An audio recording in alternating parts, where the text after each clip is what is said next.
Good morning students. Biology में अपने physiology in plants ये टॉपिक चल रहा है बेटा, और इसमें अपन पहला टॉपिक ख़त्म कर चुके हैं। कौन सा? पादप जल संबंध। ठीक है। अब अपने जो टॉपिक चल रहा है वो है वाष्पोत्सर्जन। और वाष्पोत्सर्जन में बेटा कल की क्लास में मैंने आपको वाष्पोत्सर्जन को प्रभावित करने वाले कारक बताए थे। ठीक है, जिनको कि अपन ने दो भागों में बांटा था। ठीक है, तो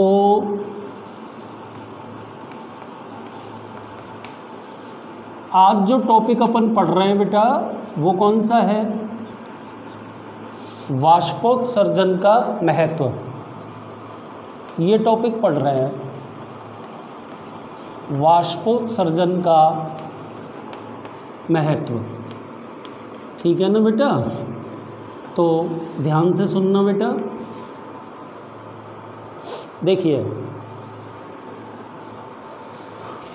वैज्ञानिकों के अनुसार वाष्पोत्सर्जन को एक आवश्यक बुराई अथवा दुर्गुण माना गया है। ठीक है, क्योंकि वैज्ञानिक ये मानते हैं कि पादपों द्वारा अवशोषित जल का लगभग 90 से और भी ऊपर 90 से 98% तक का भाग, 99% तक का भाग वाष्पोत्सर्जन की क्रिया के द्वारा पादप से बाहर निकल जाता है। ठीक है, तो बेटा इतना अधिक पादप अवशोषण क्यों करता है? फिर भी अभी मैं आपको दो वैज्ञानिकों के नाम बताऊंगा जिन्होंने वाष्पोत्सर्जन को एक आवश्यक बुराई अथवा दुर्गुण बताया है। फिर भी वाष्पोत्सर्जन की क्रिया पादपों के लिए महत्वपूर्ण होती है। जैसे देखो, एक वैज्ञानिक हैं जिनका नाम है स्टीवार्ड। वैज्ञानिक का नाम है बेटा स्टीवार्ड। के अनुसार वाष्पोत्सर्जन एक दुर्गुण है। ट्रांसपायरेशन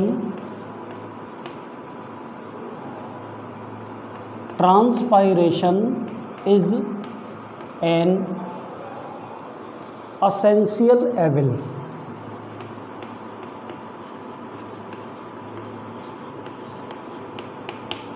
ठीक है ना? इसका मतलब क्या है? वाष्पोत्सर्जन एक आवश्यक दुर्गुण। वाष्पोत्सर्जन एक आवश्यक दुर्गुण है। ऐसे ही एक और वैज्ञानिक हैं कर्टिस। ठीक है ना? इन्होंने भी ऐसे ही बताया बेटा कि भाई ट्रांसपायरेशन, मैं लिख देता हूँ, ट्रांसपायरेशन इज एन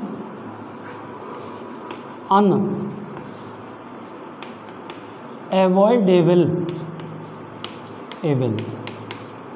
मतलब वाष्पोत्सर्जन, एवॉइड माने बचना होता है, तो अनएवॉइडेबल का मतलब क्या हो गया? जिससे बचा ना जा सके।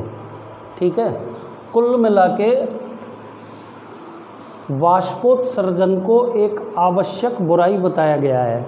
और उसका कारण यही है बेटा, ये कारण है उसका कि देखो, अवशोषित जल का अधिकांश भाग वाष्पोत्सर्जन की क्रिया के द्वारा पादप उत्सर्जित कर देता है। अवशोषित जल का अधिकांश भाग पादप वाष्पोत्सर्जन की क्रिया के द्वारा उत्सर्जित कर देता है।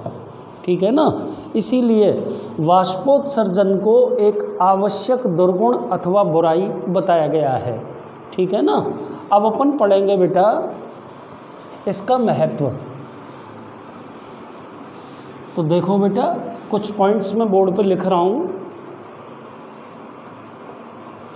जैसे जल व खनिज लवणों का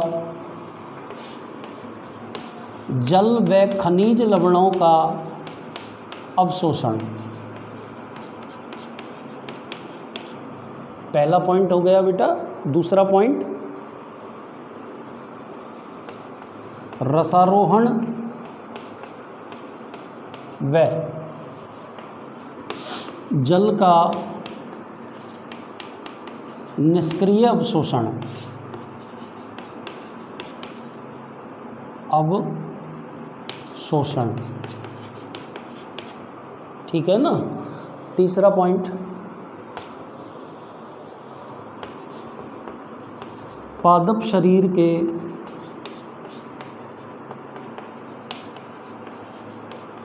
तापमान का नियंत्रण। नंबर 4,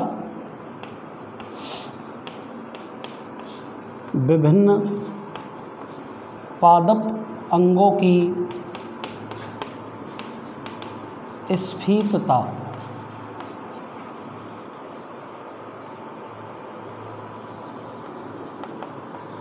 पादपों में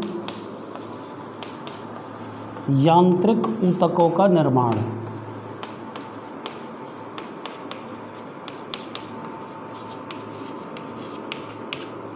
नेक्स्ट, फलों को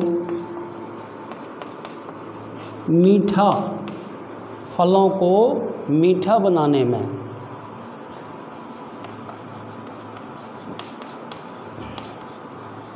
और सातवां, पादप से अनावश्यक जल का निष्कासन। पादप से अनावश्यक जल का निष्कासन। तो बेटा ये कुछ पॉइंट अपन इसमें पढ़ेंगे। देखिए, अपन पढ़ रहे हैं बेटा वाष्पोत्सर्जन का महत्व, ठीक है। या पेपर में ये यूँ भी पूछा जा सकता है कि वाष्पोत्सर्जन एक आवश्यक दुर्गुण है, इस कथन की व्याख्या कीजिए। तो आप कैसे आंसर लिखेंगे बेटा? आप बोलेंगे पादपों द्वारा अवशोषित जल का अधिकांश भाग वाष्पोत्सर्जन की क्रिया के द्वारा पादप से उत्सर्जित हो जाता है। अर्थात वाष्पोत्सर्जन के द्वारा पादप से जल की अत्यंत हानि होती है, परंतु फिर भी वाष्पोत्सर्जन की क्रिया पादपों के लिए एक अत्यंत लाभदायक प्रक्रिया है। और इस सेंस में आपको कुछ पॉइंट भी बताने पड़ेंगे कि क्यों वाष्पोत्सर्जन की क्रिया पादपों के लिए लाभदायक होती है। तो देखो आप बेटा, वाष्पोत्सर्जन की क्रिया के कारण जल एवं खनिज लवणों का अवशोषण हो पाता है। Point number first. दूसरे पॉइंट पर आइए।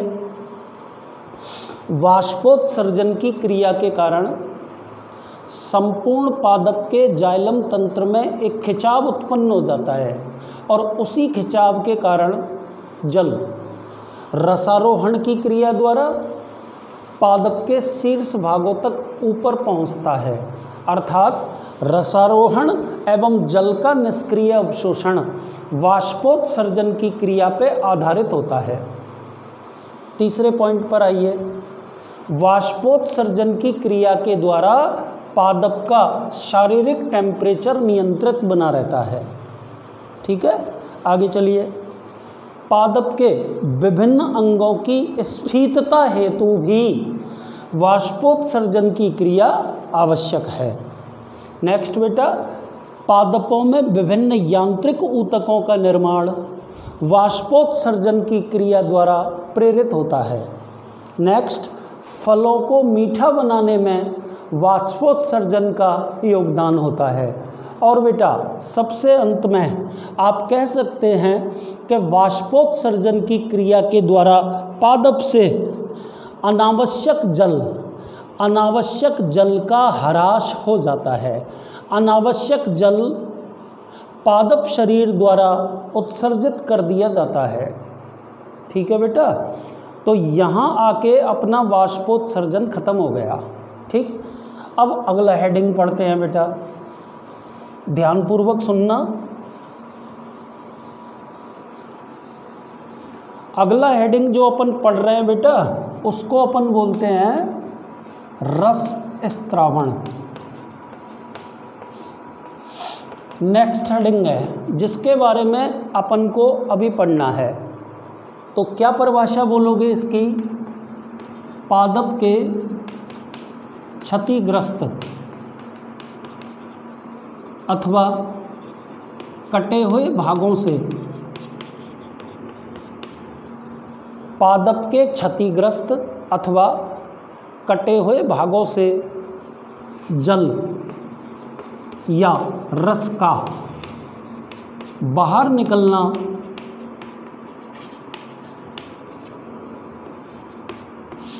रस स्त्रावण कहलाता है। ये तो इसकी परिभाषा हो गई बेटा। क्या परिभाषा लिखी है मैंने? पादप के क्षतिग्रस्त अथवा कटे हुए भागों से जल का या रस का बाहर निकलना क्या कहलाता है? रस स्त्रावण। ठीक है ना। ये जो क्रिया है बेटा धनात्मक, यह क्रिया धनात्मक मूल दाब के कारण, शब्द को याद रखना पड़ेगा, धनात्मक मूल दाब के कारण होती है। इम्पोर्टेंट चीज़ है, धनात्मक मूल दाब के कारण होती है। एक्चुअल में धनात्मक मूल दाब के कारण जाइलम की वाहिकाओं व वाहिनिकाओं में जल ऊपर चढ़ जाता है। अब मान के चलिए किसी दुर्घटनावश या किसी कारण से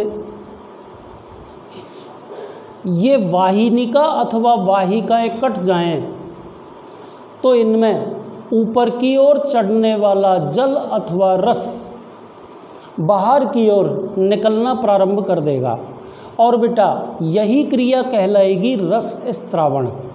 एक बार मैं दोबारा बता देता हूँ, फिर अपन इसका उदाहरण पढ़ेंगे। ध्यान से सुनो। देखिए आपने हेडिंग क्या लिखा है? रस स्त्रावण। तो बेटा पादप के क्षतिग्रस्त एवं कटे हुए भागों से जल या रस का बाहर निकलना रस स्त्रावण कहलाता है। ठीक है। रस स्त्रावण की क्रिया धनात्मक मूलदाब के कारण होती है। ठीक है। धनात्मक मूलदाब के कारण पादप के जाइलम की वाहिकाओं और वाहिनिकाओं में जल या रस निरंतर ऊपर चढ़ता है। ठीक है। यदि किसी कारणवश वाहिका अथवा वाहिनिकाओं में कोई कट लग जाए या वो टूट जाए, तो बेटा उसी टूटे अथवा कटे हुए स्थान से रस का स्त्रावण प्रारंभ हो जाता है। सुन लिया आपने? ठीक है ना। तो रस स्त्रावण की क्रिया बेसिकली किस चीज़ पे आधारित है? धनात्मक मूलदाब पे। क्योंकि बेटा धनात्मक मूलदाब के कारण ही जाइलम की वाहिका और वाहिनिकाओं में जल स्वतः ऊपर की ओर चढ़ता है।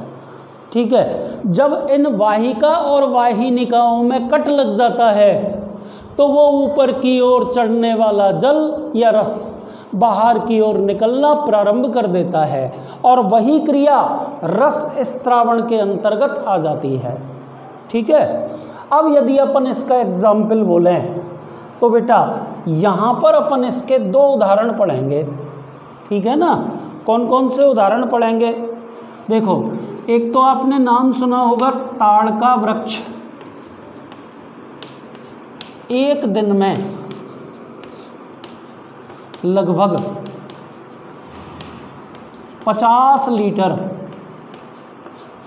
रस स्त्रावित कर सकता है, स्त्रावित कर सकता है। और बेटा ताड़ के वृक्ष से निकलने वाले इस रस को ताड़ी कहते हैं। तो ये रस स्त्रावण का पहला एग्जाम्पल हो गया। दूसरा एग्जाम्पल बेटा इसमें रबर का आ जाता है। रबर का नाम बायोलॉजिकली आप पढ़ चुके हैं, हीविया ब्राजीलेंसिस, रबर का वानस्पतिक नाम। तो बेटा रबर के पादप से जो रबर प्राप्त होता है वो भी रस स्त्रावण की क्रिया के परिणाम स्वरूप होता है। तो यहाँ आकर अपना ये टॉपिक ख़त्म हो जाता है। एक्चुअल में रबर के पादप में, जैसे मान लो ये मैंने रबर का पादप बना दिया, पादप के तने में कट लगाते हैं तो ना एक्चुअल में जाइलम की वाहिका और वाहिनिकाएं कट जाती हैं, और इन वाहिका और वाहिनिकाओं के कटने से लेटेक्स स्त्रावित होता है, और लेटेक्स का जो स्त्रावण है वो रस स्त्रावण की क्रिया पर आधारित होता है। ठीक है, अब अपन नेक्स्ट टॉपिक पढ़ेंगे बेटा, और अगला टॉपिक जो अपन पढ़ने वाले हैं उसका नाम है बिंदु स्त्रावण। बिंदु स्त्रावण, और इसको ना अंग्रेजी में गट्टेशन बोलते हैं। ठीक है, जैसा कि नाम से पता चल रहा है, बिंदु स्त्रावण जल का बूंदों के रूप में स्त्रावित होना। ठीक है ना। तो बेटा ये मैंने आपको संक्षेप में बताया है कि भाई बिंदु स्त्रावण में होता क्या है। क्या होता है बिंदु स्त्रावण की क्रिया में? जल बूंदों के रूप में स्त्रावित होता है। ठीक है, तो बेटा सबसे पहले बिंदु स्त्रावण की क्रिया की खोज डी बेरी नामक वैज्ञानिक ने की थी। ठीक है ना। अब अपन इसकी परिभाषा को पढ़ेंगे, है ना। है कुछ नहीं, देखो इधर मान के चलो ये मैंने आपके सामने एक पत्ती बना दी, ये पत्ती की मध्यसिरा है और मध्यसिरा से अनेक पार्श्वशिराएं निकलती हैं, ये पार्श्वशिराएं निकल रही हैं। ठीक है ना। तो देखो बेटा पत्तियों के पर्णफलक में मध्यसिरा से निकलने वाली पार्श्वशिराएं जिन स्थानों पर ख़त्म होती हैं उन स्थानों पर छोटे छोटे छिद्र पाए जाते हैं। ठीक है ना। इन छिद्रों को जलरंध्र कहते हैं। और बेटा जलरंध्रों से जल का बूंदों के रूप में उत्सर्जित होना क्या कहलाता है? बिंदु स्त्रावण कहलाता है। तो सबसे पहली बात तो आपको क्या सीखनी है कि बिंदु स्त्रावण की खोज किस वैज्ञानिक ने की? डी बेरी ने। अब इसकी परिभाषा लिखते हैं। देखिए, पत्तियों के किनारों पर उपस्थित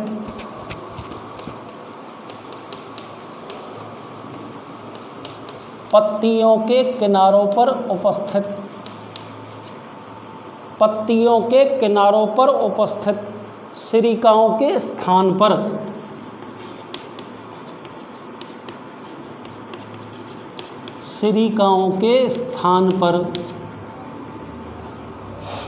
पाए जाने वाले सूक्ष्म छिद्रों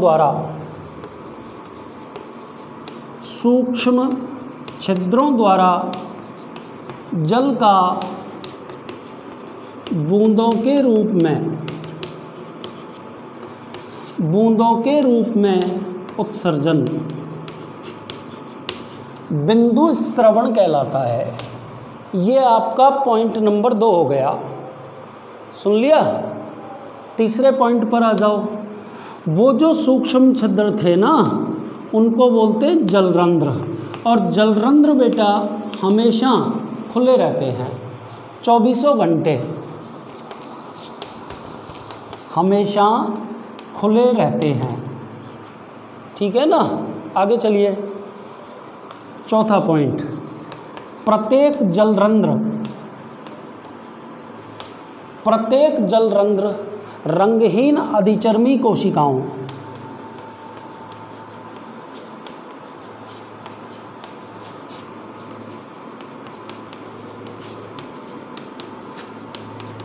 द्वारा घिरा रहता है।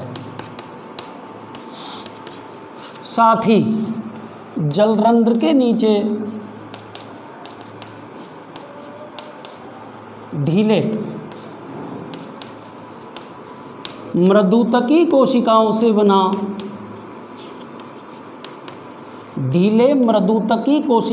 बना एक ऊतक, उस ऊतक को क्या बोलते हैं बेटा? एपिथेम पाया जाता है।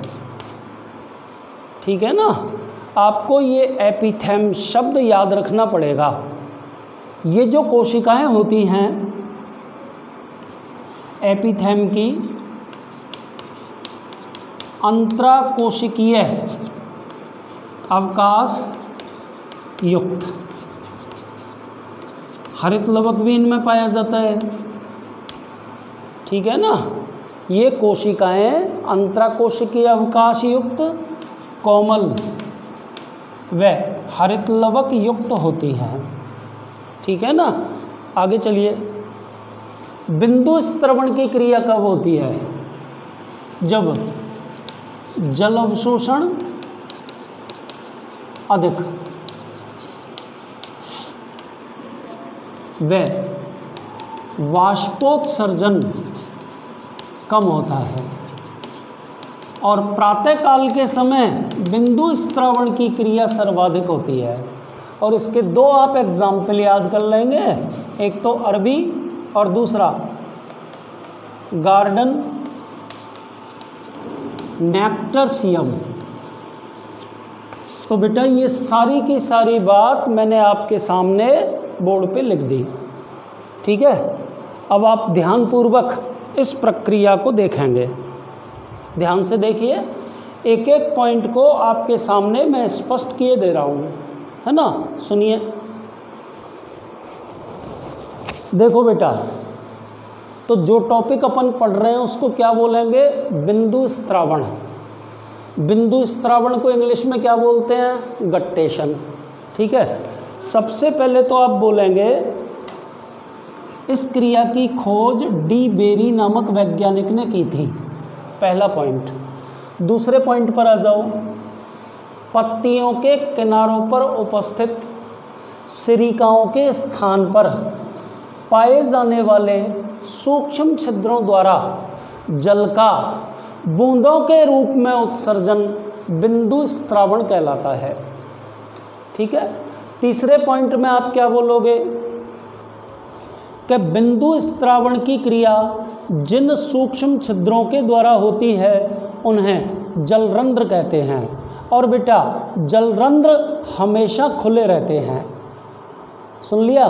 नेक्स्ट पॉइंट नंबर 4 में क्या बोलोगे कि देखो जलरंध्र बोर्ड पे लिखा हुआ भी है, प्रत्येक जलरंध्र रंगहीन अधिचर्मी कोशिकाओं के द्वारा घिरा रहता है।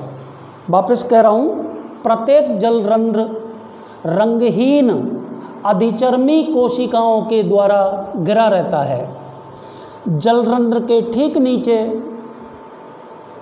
अत्यधिक अंतराकोशिकीय अवकाश युक्त, कोमल हरित लवक युक्त मृदुतकी कोशिकाओं से बना एक ढीला सा ऊतक उपस्थित होता है। इस ऊतक को याद रखना, कंपटीशनों में पूछा जाता है, एपिथेम कहते हैं। क्या कहलाता है ये ऊतक? एपिथेम। अगली बात आप क्या बोलोगे कि बेटा जलरंध्रों के द्वारा बिंदु स्त्रवण की क्रिया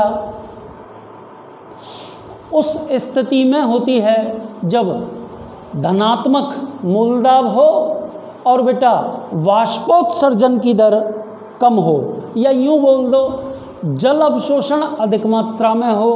बोर्ड पे लिखा है, पादप द्वारा भूमि से जल अवशोषण की मात्रा अधिक हो और वाष्पोत्सर्जन की दर कम हो। तो उस स्थिति में बिंदु स्त्रवण की क्रिया होती है। अगली बात क्या बोलोगे बेटा, प्रातः काल के समय कई बार कंपटीशनों में आ चुका है कि भाई सर्वाधिक बिंदु स्त्रवण की क्रिया कब होती है। तो देखो बेटा, वैसे तो ये जलरंध्र 24 घंटे खुले रहते हैं, लेकिन यदि आपसे पूछा जाए कि सर्वाधिक बिंदु स्त्रवण की क्रिया किस समय होती है, तो आपको उसमें प्रातःकाल कहना पड़ेगा। ठीक है। एक और बात आप इसमें सुन लीजिए, 2 एग्जाम्पल, अरबी और गार्डन नेक्स्टर्शियम, है ना, ये दोनों एग्जाम्पल किसके हैं, बिंदु स्त्रवण के। अब 1 मिनट सुनो, बिंदु स्त्रवण वाली प्रक्रिया में कॉम्पिटिटिव एग्ज़ाम के हिसाब से 2-3 प्रश्न बढ़िया बनते हैं। एक तो बेटा सर्वाधिक बिंदु स्त्रवण की क्रिया कब संपन्न होती है, तो आप क्या बोलेंगे, प्रातःकाल के समय। दूसरी बात बेटा, बिंदु स्त्रवण की क्रिया कब होती है, यानी कि किस समय होती है ना। तो वैसे तो जिन छिद्रों से बिंदु स्त्रवण की क्रिया होती है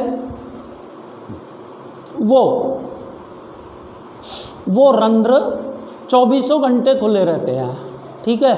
पर बिंदु स्त्रवण की क्रिया तब संपन्न होती है जब अधिक जल अवशोषण एवं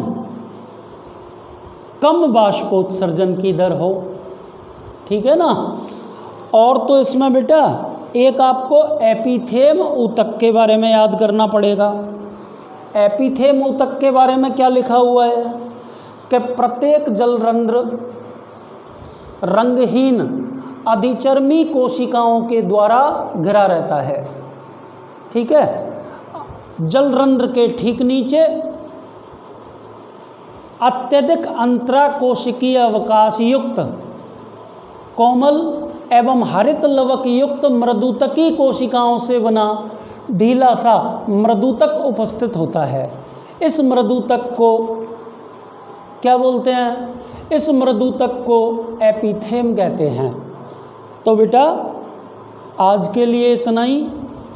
आज आपने कौन कौन सी चीज़ सीखी, एक तो वाष्पोत्सर्जन का महत्व। ये पेपर में यूँ भी पूछा जा सकता है कि वाष्पोत्सर्जन एक आवश्यक दुर्गुण है, इस कथन की व्याख्या कीजिए। सुन लिया। दूसरी बात आपने इसमें सीखी रस स्त्रावण क्या है और उसके 2 उदाहरण। कौन कौन से 2 उदाहरण बताए थे उसके, एक तो बताया था बेटा ताड़ वाला, ताड़ के वृक्ष से एक दिन में लगभग 50 लीटर रस, जिसे ताड़ी कहते हैं, स्त्रावित होता है। ऐसे ही बेटा हीबिया ब्राजिलेंसिस के पादप से प्राप्त लेटेक्स भी इसी का उदाहरण है, रस स्त्रावण का, है ना। और उसके बाद में आपने बिंदु स्त्रावण की क्रिया पढ़ी, और बिंदु स्त्रावण की क्रिया में आपने खोजकर्ता वैज्ञानिक का नाम, बिंदु स्त्रावण की क्रिया किन कारणों से होती है, मीन्स सर्वाधिक बिंदु स्त्रावण कब होता है, एपिथेम ऊतक के बारे में जाना, और इसके आपने 2 एग्जाम्पल पढ़े, अरबी एंड गार्डन नेक्स्टर्शियम। एक बात और आप सुन लो, कई बार आपने सुबह के समय देखा होगा कि कुछ पादपों की पत्तियों के किनारों पर छोटी छोटी जल की बूंदें पाई जाती हैं। तो वो जो जल की बूंदें होती हैं ना, वो भी इसी कारण से होती हैं। ठीक है। यहाँ से आगे की कहानी हम कल पढ़ेंगे। ठीक, धन्यवाद।